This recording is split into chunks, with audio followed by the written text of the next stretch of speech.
నమస్కారం. ఆంధ్రప్రదేశ్ రాష్ట్రంలో ఎవరికైనా ఏదైనా బాధ కలిగితే, ఏదైనా సమస్య ఉంటే చెప్పుకుందామని ప్రయత్నిస్తే అందుకు ఏమాత్రం అవకాశం ఉండదు. ఇది వాస్తవం.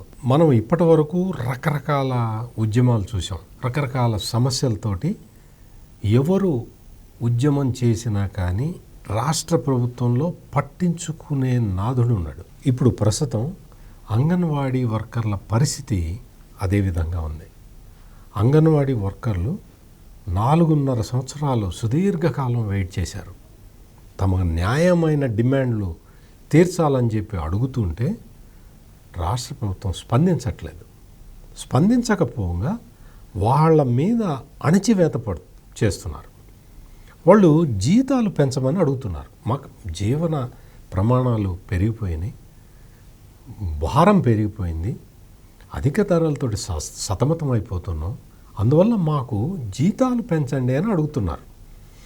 జీతాలు వాళ్ళు అడుగుతున్నది కూడా ఇప్పుడు 10,500 ఎంత ఉంది, దాన్ని 26,000 పెంచాలని చెప్పి వాళ్ళ డిమాండ్.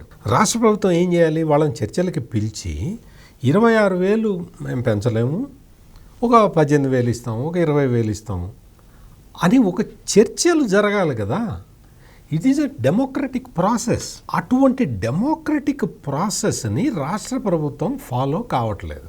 వాళ్ళు రకరకాల డిమాండ్లు, అవన్నీ కూడా జస్టిఫైబుల్ డిమాండ్సే. వాళ్ళేది మాకేదో గొంతెమ్మ కోరికలు కోరట్లేదు. ఎందుకు అంటే అంగన్వాడీ వర్కర్లు అనేవాళ్ళు ఈ సమాజంలో చాలా ఇంపార్టెంట్ రోల్ని పోషిస్తూ ఉన్నారు. వాళ్ళు ఈ సమాజంలో ఒక చేంజ్ ఏజెంట్ లాంటి వాళ్ళు ఏం చేస్తున్నారు అంటే ఈ సమాజాన్ని ఆరోగ్యవంతమైన సమాజంగా మార్పు చేస్తున్నారు.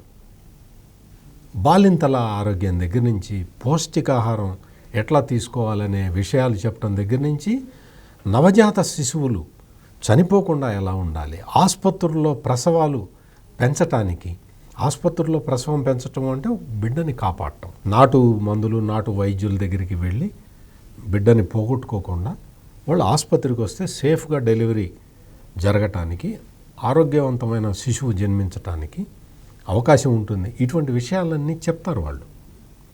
అదే కాకుండా ఈ ప్రీ స్కూల్ అంటే మామూలుగా మనం ఇంగ్లీషు విద్యలో చెప్తుంటాం కదా, నర్సరీ అని, అటువంటి విద్యని వీళ్ళు అందిస్తారు. పాఠశాలలు నడుపుతారు, చెప్తారు, తల్లిదండ్రుల్ని మోటివేట్ చేస్తారు, వాళ్ళ పిల్లల్ని స్కూలుకు పంపేలాగా చేస్తారు. ఇవన్నీ చేయటం వల్ల ఏమవుతుంది అంటే సమాజం ఆరోగ్యవంతంగా మారుతుంది, మొత్తం సమాజం. అదేవిధంగా చదువు పట్ల ఆకర్షితులవుతారు.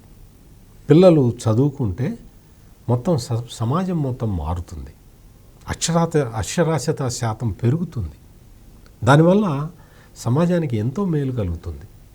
అటువంటి చేంజ్ ఏజెంట్లు ఈ అంగన్వాడీ సిబ్బంది. అటువంటి అంగన్వాడీ సిబ్బంది వాళ్ళు రోడ్ల మీదకి వచ్చి, అయ్యా మా డిమాండ్లు ఇవి, మేము ఎంతో కాలంగా ప్రభుత్వానికి సేవ చేస్తున్నాము, ప్రభుత్వం మాకు ఇచ్చిన అవకాశాన్ని ఉపయోగించుకొని ఎంతోమంది ప్రజల్ని వాళ్ళని ఎడ్యుకేట్ చేస్తున్నాము, వాళ్ళ యొక్క జీవన విధానం మారే విధంగా మేము వాళ్ళకి సలహాలు ఇస్తున్నాము, మేము ఈ సొసైటీలో ఒక ముఖ్యమైన భాగము అని వాళ్ళు చెప్తూ ఉంటే వాళ్ళ డిమాండ్లు పట్టించుకోవటం పక్కన పెట్టి వాళ్ళతోటి చర్చించాలి అనే ఒక ఆ విధానమే లేకుండా పోతున్నది రాష్ట్ర ప్రభుత్వంలో.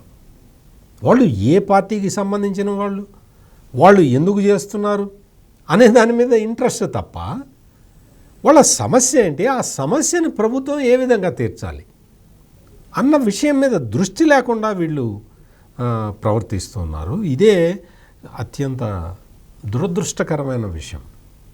మనం ఇంకా సమాజం పురోగమించాలి. ఈ గర్భిణీ స్త్రీలకి పౌష్టికాహారం అందించటం, పిల్లలకి చదువు చెప్పటం, ఇటువంటివి చూసాం మనం. గతం 2014 నుంచి 2019 సమయంలో చంద్రబాబు నాయుడు ముఖ్యమంత్రిగా ఉన్నప్పుడు ఈ అంగన్వాడీ స్కూల్స్ని డిజిటల్ స్కూల్స్గా మార్చడానికి ఆయన ప్లాన్ చేశాడు. చాలా స్కూళ్ళని మార్చాడు.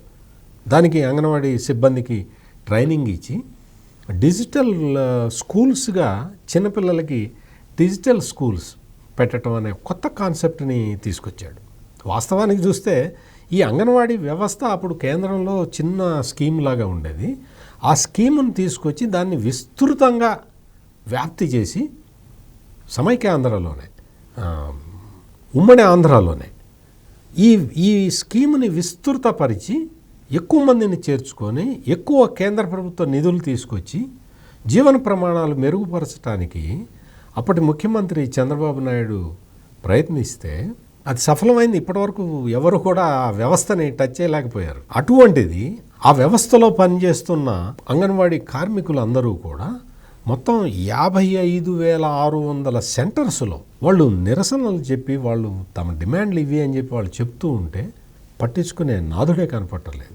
ఇది చాలా దురదృష్టకరమైన పరిస్థితి. మరిన్ని విశ్లేషణలతో మళ్ళీ కలుద్దాం. నమస్కారం.